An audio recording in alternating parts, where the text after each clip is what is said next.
क्या आपने कभी ऐसा फूल देखा है जो झूठ पर मुरझा जाए? ये कहानी है अली की। एक खूबसूरत गांव के पास एक जादुई जंगल था जहां दरख्त रात को चमकते थे। उसी जंगल में रहती थी एक प्यारी परी, नूर परी, जो सच और झूठ को फौरन पहचान लेती थी। गांव में एक लड़का था, अली। वो बुरा नहीं था, मगर उसे झूठ बोलने की आदत थी। उसी वजह से लोग इस पर एतमाद नहीं करते थे और वो अकेला हो गया था। एक दिन वो उदास होकर जंगल की तरफ चला गया। वहां इसकी मुलाकात नूर परी से हुई। नूर ने नरमी से पूछा, तुम उदास क्यों हो?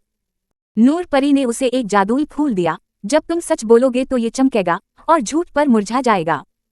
पहले तो अली ने उसे मजाक समझा, मगर जैसे ही उसने झूठ बोला, फूल फौरन मुरझा गया।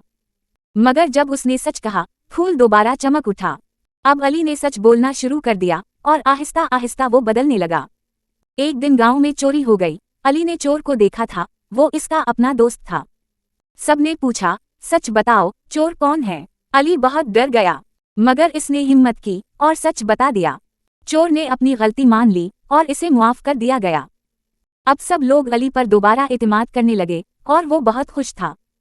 इसके हाथ में फूल पहले से ज्यादा चमकने लगा। नूर परी मुस्कुराई और बोली, तुमने सच और हिम्मत का इंतखाब किया, यही असल कामयाबी है। बच्चों, याद रखो, सच हमेशा जीतता है। तो प्यारे बच्चों, आपने इस कहानी से क्या सीखा? अगर आपको हमारी ये वीडियो पसंद आए तो उसको लाइक करें और ऐसी मज़ीद कहानियों के लिए हमारे चैनल को सब्सक्राइब जरूर करें।